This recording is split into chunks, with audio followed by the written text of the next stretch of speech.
जय हिंद। जय भारत। छात्रों, कैसे हैं आप सब?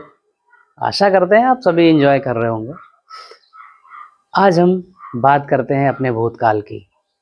जैसा कि हमने पिछले लेक्चर में आपको भूतकाल के एक हिस्से की बात की थी, जो था पास्ट इंडेफिनिट टेंस। आज हम उसके बचे हुए 3 हिस्सों की बात करते हैं: past continuous, past perfect tense, as well as past perfect continuous tense. So guys, why we study past? Because if we don't know our past, we don't study past, how can we change present? And we don't change present, then how can we make our future perfect? So guys, we have to study our past to change our future. And what to do in present? Study and experience, learn and earn. सीखिए और समझिए। पढ़ना ही ज़रूरी नहीं है, पढ़ने के साथ साथ समझ का डेवलपमेंट होना भी बहुत ज़रूरी है। तो पढ़ने के साथ साथ समझना ज़रूरी है, क्योंकि अगर समझ यहाँ से आती है और समझ अगर आ गई तो पढ़ना आसान हो जाता है। तो आइए हम जानते हैं past continuous tense and past continuous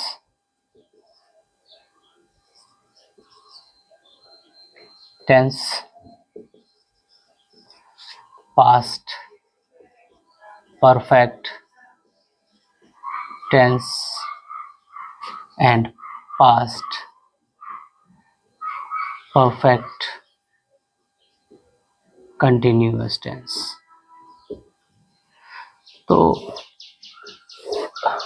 first of all हमें जानना ज़रूरी है, इनकी पहचान करना ज़रूरी है। जान पहचान सबसे पहले किसी से मिलते हैं तो जान पहचान करते हैं ना। And first of all we have to identify these rascals, these 3 morons, what are they. ठीक है, ये क्या है? तो first of all identity. Identity क्या है इनकी, ये जानना ज़रूरी है। पहचान इंग्लिश में अगर देखें तो पास्ट कंटिन्यूअस टेंस की क्या पहचान होती है? As I already told you in helping verb lecture, उसमें उस वीडियो में मैंने आपको बताया हेल्पिंग वर्ब का यूज़ कैसे होता है। तो हेल्पिंग वर्ब कंटिन्यूअस टेंस के पास्ट कंटिन्यूअस टेंस में हम वॉज और वर का यूज़ करते हैं। ठीक है, ये पास्ट कंटिन्यूअस टेंस की बहुत ही अच्छी पहचान है कि अगर पास्ट कंटिन्यूअस टेंस है तो वॉज वर का यूज़ होगा। क्लियर? नेक्स्ट, परफेक्ट में हैड का यूज़ होता है। जैसे कि प्रेजेंट परफेक्ट टेंस में हैज़ और हैव का मैंने यूज़ बताया था, यहाँ पर हैड का यूज़ होगा। इट मीन्स परफेक्ट टेंस है कौन सा? पास्ट का। और हैड बीन का यूज़ कब होता है? When we have perfect continuous tense. Clear guys? और जितने भी कंटिन्यूअस हैं, जितने भी कंटिन्यूअस टेंसेस हैं, चाहे वो प्रेजेंट का हो, चाहे वो पास्ट का हो, चाहे फ्यूचर का हो, every tense carries ing form of main verb. Clear? That's why here is ing form of main verb। मुख्य क्रिया की ing फॉर्म होगी, ing अवस्था होगी। इंग लगी हुई फॉर्म भी कहते हैं, इंग लगी हुई अवस्था भी कहते हैं हिंदी में। और यहाँ पर हम थर्ड फॉर्म का यूज करेंगे, मेन वर्ब की थर्ड फॉर्म का, मेन वर्ब्स थर्ड फॉर्म का यूज करेंगे। और यहाँ पर जैसे ing है कंटिन्यूअस, यहाँ भी है तो ing फॉर्म का यूज करेंगे। ing form of verb, main verb, है ना। These are helping verbs and that these are main verb। Clear? और हिंदी में पहचान करने के लिए क्या होगा? रहा था, रहे थे, एंड रही थी, ये शब्द वाक्य के अंत में आएंगे, नॉट इनिशिएट कर दें, ये वाक्य के अंत में आएंगे, एट लास्ट।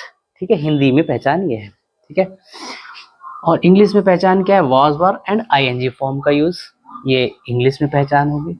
हैड के साथ यहाँ पर क्या होगा, चुका था, मतलब परफेक्ट हो चुका था ना, चुकी थी, चुके थे, गया था, लिया था, पिया था, सोया था। These are the words which are used in past perfect tenses. Okay, and here we use had been.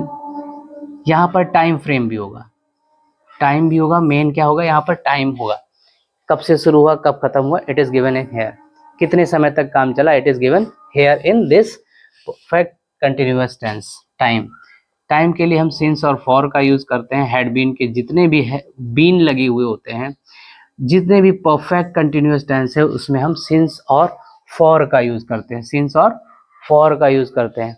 For definite time period या टाइम के लिए हम सिंस का यूज करेंगे, फॉर ड्यूरेशन ऑफ टाइम के लिए हम फॉर का यूज करते हैं। जहाँ पर फिक्स टाइम नहीं होगा, एग्जैक्ट टाइम नहीं होगा, देयर वी यूज फॉर, और जहाँ पर फिक्स टाइम होगा, exact time, where we use since. Okay guys, I think ये समझ में होगा। हैड बीन और सिंस और फॉर का यूज, आईएनजी फॉर्म का use, these are the identity of perfect continuous tense. Okay, and Hindi में अगर देखें तो समय के साथ, जैसे कि यहाँ पर रहा था, रही थे होगा, यहाँ क्या होगा, रही थी, रही के समय गिवन होगा, टाइम फ्रेम गिवन होगा, समय प्लस रहा था, रहे थे, रही थी। ठीक है, ये वर्ड ये होगा टेंस में। ठीक है, हिंदी के वाक्य में ये चीजें होंगी। क्लियर गाइस, तो आई थिंक आपको ये इसकी पहचान समझ में आ गई होगी तीनों की। और हेल्पिंग वर्ब कौन कौन सा यूज हो रहा है, पास्ट कंटिन्यूअस टेंस में वाज वर्ब का यूज हो रहा है, परफेक्ट टेंस में हुई हैड का यूज हो रहा है, पास्ट परफेक्ट कंटिन्यूअस टेंस में हैड बीन हेल्पिंग वर्ब का यूज होगा। आई थिंक ये आपको समझ में आ गया होगा। चलिए अब हम समझना जरूरी है, as I already told you, समझना जरूरी है ना, समझ के साथ पढ़ेंगे तो कोई भी चीज मुश्किल नहीं होती, everything will become easy. Okay, तो नाउ व्हाट वी डू, सबसे पहले हम ट्रांसलेशन एक सिंपल सा ले लेते हैं, उसके थ्रू हम समझते हैं कैसे करते हैं। ठीक है गाइस, तो जैसे अगर हम यहाँ पर पहले इसकी बात कर लेते हैं, वाज और वर का यूज कहाँ करते हैं, क्योंकि यहाँ पर दो लोग हैं तो दोनों का यूज अपना अपना होगा। तो इन दोनों का यूज क्या होता है, वाज का यूज सिंगुलर सब्जेक्ट के साथ होगा, सिंगुलर सब्जेक्ट, और ही, आई, ही, शी, इट, इनके साथ हम वॉज का यूज करेंगे। क्लियर गाइस, यहाँ पर वर के साथ हम प्लूरल सब्जेक्ट्स का यूज करते हैं, प्लूरल सब्जेक्ट्स यूज होंगे वर के साथ, और यू वेदी के यू वी दे का यूज होगा। क्लियर, क्योंकि यहाँ पर दो लोग हैं इसीलिए हमने यहाँ पर बात की है। यहाँ पर सिंगुलर पर्सन है हैड, यहाँ पर सिंगल है, तो इसमें चाहे प्लूरल हो चाहे सिंगुलर हो, both are same, ये easy हो जाता है, easy peasy becomes easy peasy because there is only one helping verb in these two sentences. Clear guys? Now अब हम इसके translations देखते हैं। सबसे first of all we see the translation of that person, that guy, that is continuous. ठीक है, वह पढ़ रहा था। क्लियर, वह पढ़ रहा था, अगर हम वह देखें तो वह का ट्रांसलेशन क्या होता है, ही। क्लियर गाइस, वह का ट्रांसलेशन ही, और ही क्या है, ही कैसा है, सिंगुलर है प्लूरल है, ही कैसा है, सिंगुलर। ओके, ही कैसा है, सिंगुलर। तो सिंगुलर के साथ मैंने क्या बताया, आप क्या यूज करेंगे, सिंगुलर के साथ हम क्या यूज करेंगे, सिंगुलर के साथ हम यूज करेंगे वॉज का, was. Then helping ING form का यूज करेंगे, पढ़ रहा था तो इट मीन्स रीडिंग, पढ़ रहा, रीडिंग। क्लियर, तो ही वाज रीडिंग। अगर इसके बाद बुक होता, वह किताब पढ़ रहा है, he was reading a book हो जाता। क्लियर है, as I already told you कि इंग्लिश ट्रांसलेशन में SVO होता है, सबसे पहले subject, then verb, then object. उसके बाद भी चीज़ें अगर आती हैं वो सब चीज़ें हम लास्ट में रखेंगे इन चीज़ों के बाद। ओके गाइज, अगर कोई भी ट्रांसलेशन होता है तो सबसे पहले आपको ये देखना है what is main subject, what is main object, what is main verb. Other things जो भी होती हैं वाक्य में, वो सारी ट्रांसलेशन करते समय बाद में रखी जाती हैं इंग्लिश ट्रांसलेशन में। Clear guys? हिंदी में अगर बीच में है, लेकिन इंग्लिश में वो सारी चीज़ें इन 3 चीज़ों के बाद ही होती हैं, मोस्ट प्रोबेबली ये होता है। ठीक है, क्लियर? अब इसका देख लेते हैं। वह घर जा चुका था, वह घर जा चुका था। He had gone to home. Clear guys? That's how we make translation of this. Now वह 4 साल से, यहाँ देखो टाइम फ्रेम है, 4 साल से पढ़ रहा था, पढ़ रहा था। ठीक है, वह 4 साल से पढ़ रहा था।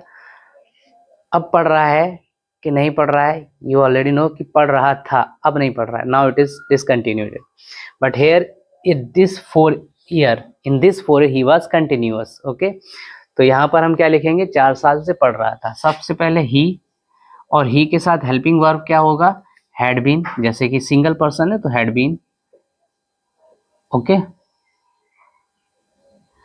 परफेक्ट, बीन बजाओगे तो परफेक्ट तभी होगे जब बीन बजाना आ जाएगा, और अगर परफेक्ट होगे तभी सांप से बच पाओगे, otherwise he will sting you. Okay, तो he had been, then now what is, this is your main subject, that I already told. Subject क्या है, मेन वर्ब क्या है? पढ़ रहा था, तो रीडिंग। ठीक है, ठीक है, he had been reading. Now extra things क्या है? 4 साल से। ठीक है, अब ये 4 साल क्या एग्जैक्ट पीरियड ऑफ टाइम है? वी डोंट नो कौन से 4 साल, that means it is not exact, that's why we use here for before time frame. Writing time we use for 4 years. That's how we make translation. Okay guys, ये थे simple positive sentences. ठीक है, अब हम इसको रब करके interrogative sentences और निगेटिव सेंटेंसेस देखते हैं, दैट्स जिससे कि आपको समझ में आए, और जब समझ में आ जाए then you can make translation easily. Okay guys, so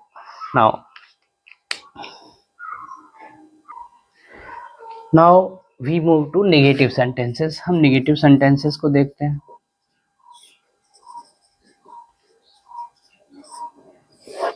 negative sentences में अगर देखें तो अभी मैंने क्या आपको सेंटेंस ट्रांसलेशन कराया, वह किताब पढ़ रहा था, या ही यह वह पढ़ रहा था। Now we make it negative, वह नहीं पढ़ रहा था, दैट्स इट।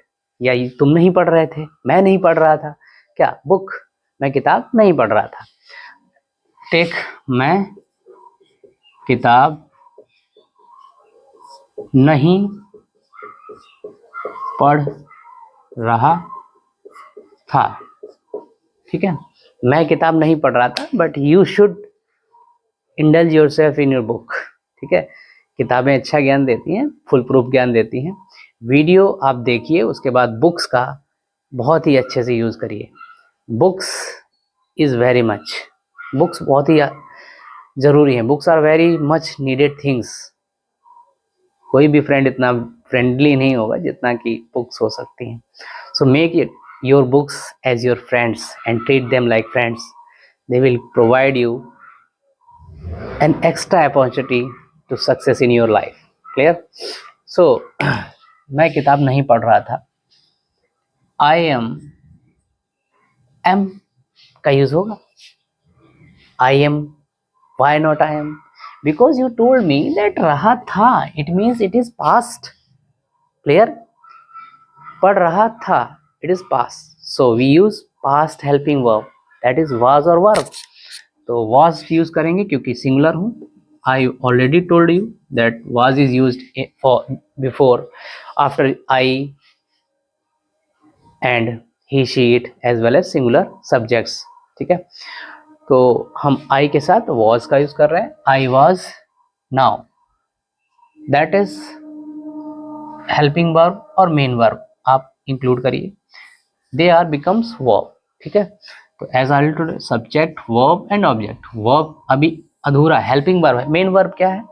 पढ़ रहा था, रीडिंग. अब रीडिंग तो कर रहा था, लेकिन here is negative sentence, that why we use before it not. ठीक है, अब सर ने कह देना, सर ने तो कहा था कि सब्जेक्ट वर्ब और ऑब्जेक्ट लिखिए और सारी चीजें बाकी चीजें बाद में यूज करिए. सो गाइज रुको जरा, नॉट का यूज कुछ मैंने कहा most probably, not always, because not तो पहले ही होगा यार, मना तो करोगे ना लिए. तो not, I was not reading, है ना. असर्टिव करोगे, श्योर करोगे किसी को मैं नहीं पढ़ रहा था. आप पढ़ रहे होंगे या कोई और पढ़ा, but I am not reading. I was not reading at that time when you saw me. I was not reading. That's I was not reading. Clear? That's. और क्या नहीं पढ़ रहा है? ऑब्जेक्ट क्या है? Book. That means reading a book. यहाँ पर मैंने सब्जेक्ट भी यूज कर लिया. That is book. Okay guys. Now past perfect tense में लेता हूँ. वे काम पर नहीं गए थे. वे काम पर नहीं गए थे, ये कैसा सेंटेंस है? दे हैड नॉट. इसको हम पास्ट परफेक्ट टेंस में बना सकते हैं कि पास्ट इंडेफिनिट टेंस में बना सकते हैं. They did not went to the work. ये सही लग रहा है? या they had not gone to the work. भाई ये काम हो चुका है, नहीं गए थे. ठीक है, तो या वे काम कर चुके थे, या वे काम नहीं कर चुके थे, है ना. मान लो वे काम नहीं कर चुके थे. देन अब एग्जैक्ट कन्वर्सेशन इंग्लिश में करना सही होगा. यस, कन्वर्सेशन के अकॉर्डिंग ट्रांसलेशन चेंज होता रहता है. Fluency matters. तो यहां पर हम क्या बनाएंगे? अब वे काम पर नहीं गए थे. दे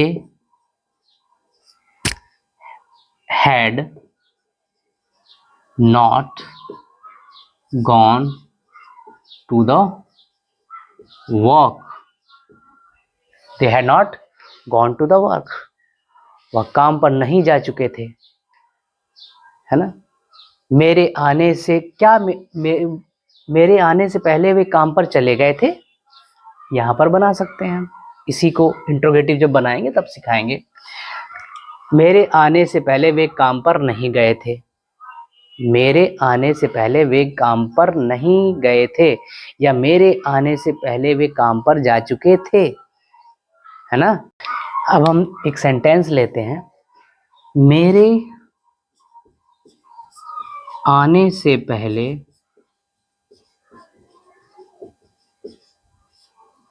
वे काम पर नहीं गए थे. यहाँ पर दो सेंटेंसेस हैं. यहाँ पर कौन सा काम पहले हो रहा है? मेरे आने से पहले वे काम पर नहीं गए थे. मैं आ गया उसके बाद ही गए. इट मीन्स मेरे आने से पहले वे नहीं गए, काम पर नहीं गए थे. दे हैड नॉट गॉन, है ना. वे काम पर नहीं गए थे. They had not gone to the work before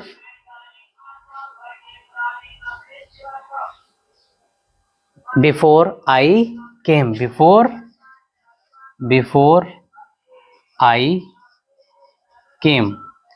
ठीक है, यहां पर आप देखोगे पास्ट परफेक्ट टेंस और पास्ट इंडेफिनिट टेंस दोनों का यूज होता है।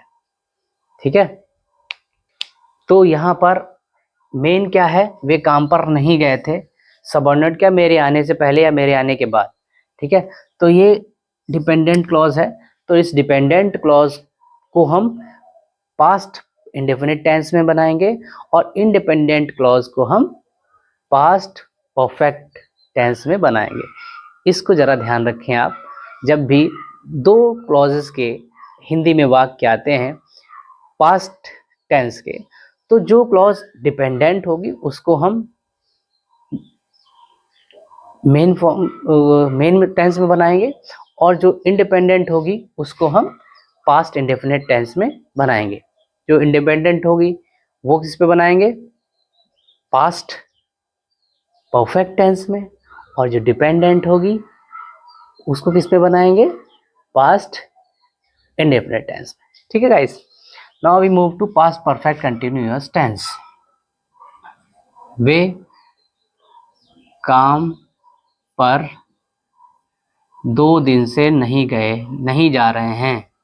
वे काम पर 2 दिन से, या वे 2 दिन से काम पर नहीं जा रहे हैं। वे 2 दिन से काम पर नहीं जा रहे हैं। 2 दिन से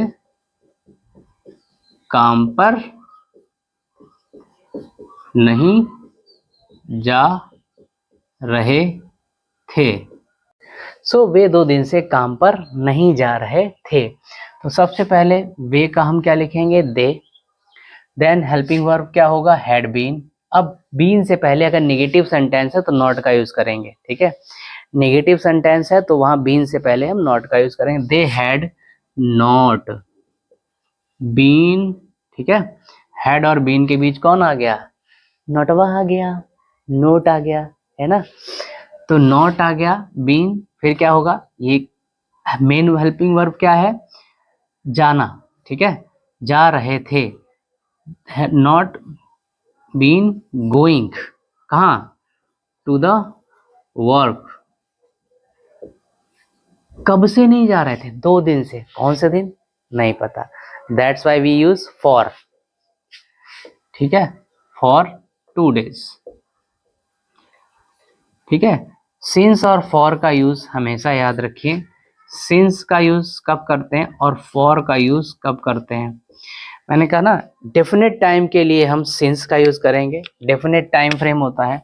अगर मैं यहाँ 2 दिन से कह देता कि संडे से नहीं जा रहा, इतवार से या रविवार से नहीं जा रहा है, इतवारी लाल है ना, संडे से रविवार से काम पर नहीं जा रहा, रविवार इज एन एग्जैक्ट वर्ड। ठीक है, तो that's why we use here since, वहां पर हम सिंस का यूज करेंगे।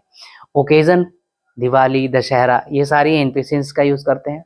ठीक है, तो सिंस का यूज डेफिनेट टाइम के लिए होता है, डेफिनेट डेट के लिए होता है, डेफिनेट। ठीक है,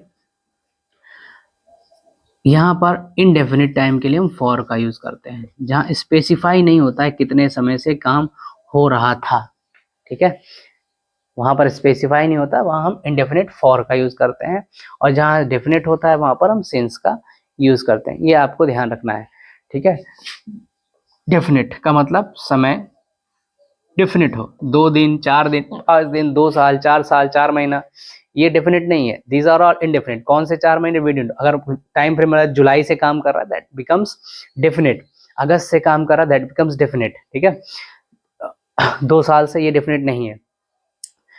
ठीक है, टाइम एग्जैक्ट देना चाहिए। दिवाली से काम करा, दैट इज एग्जैक्ट। ठीक है, क्लियर। ओकेजन अगर कोई है तो वो एग्जैक्ट हो जाता है, फेस्टिवल है वो एग्जैक्ट ट्रीट किया जाता है। क्लियर गाइस, तो इस तरह से हम ट्रांसलेशन करते हैं असर्टिव नेगेटिव सेंटेंस में। ठीक है, एश्योर करते हैं। अगर हम यहाँ बात करते हैं interrogative, as already told you all the previous lectures that interrogative sentences are 2 types. Where Hindi translation में अगर बात करें तो क्या क्या इंट्रोगेटिव सेंटेंस या प्रश्नवाचक वाक्य अगर वाक्य के शुरू में आता है तो हम कैसे यूज करेंगे, क्या यूज करेंगे। अगर बीच में आता है तो हम क्या यूज़ करेंगे, कैसे यूज़ करेंगे, ये मैंने आपको बताया है। अगर वाक्य के शुरुआत में ही प्रश्नवाचक शब्द आता है तो हम वहाँ पर जो हेल्पिंग वर्ब होता है उसी का यूज़ करते हैं एज अ क्वेश्चन वर्ड।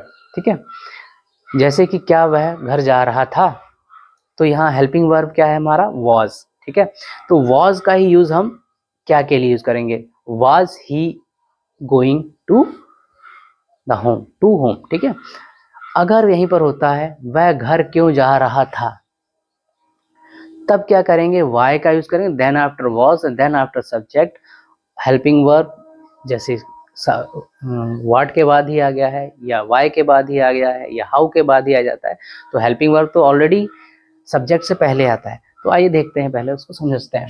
अगर मैं लिखता हूं वह घर क्यों जा रहा था, क्यों जा रहा था। ठीक है, तो यहाँ पर अगर आप देखें तो है जो क्वेश्चन वर्ड है, प्रश्नवाचक शब्द है, वो वाक्य के बीच में है। क्लियर, तो हम क्या करेंगे, इसको, इसका हम ट्रांसलेशन, तो ट्रेन जा रही है, क्यों जा रही है, अपने डेस्टिनेशन को फॉलो कर रही है, तो उस वो तो जाती रही अपने डेस्टिनेशन, हमें भी अपनी डेस्टिनेशन पर पहुंचना है। तो कैसे पहुंचेंगे, पढ़कर, सीखकर और समझकर। ठीक है, ये तीनों ही चीज़ें हमारे जीवन को सफल बनाने के लिए बहुत ज़रूरी है। जिस तरह अपने मृत्यु को सफल बनाने के लिए हमें अपने कर्मों पर फोकस करना होता है, वैसे ही अगर सक्सेसफुल बनना है तो वहाँ भी हमें अपने कर्मों पर ही फोकस करना होगा, अपने वर्क पे फोकस, डीड्स पर फोकस करना होगा, what we are doing and what we have done, it these things are products of our success. ठीक है, सक्सेस कैसे मिलेगी, अगर हम बेहतर ढंग से, देखो लक आपका साथ दे ना दे, बट योर लेबर, योर, आपकी मेहनत, आपका परिश्रम आपको साथ जरूर देगा। ठीक है, तो पढ़ते रहिए, समझते रहिए और आगे बढ़ते रहिए।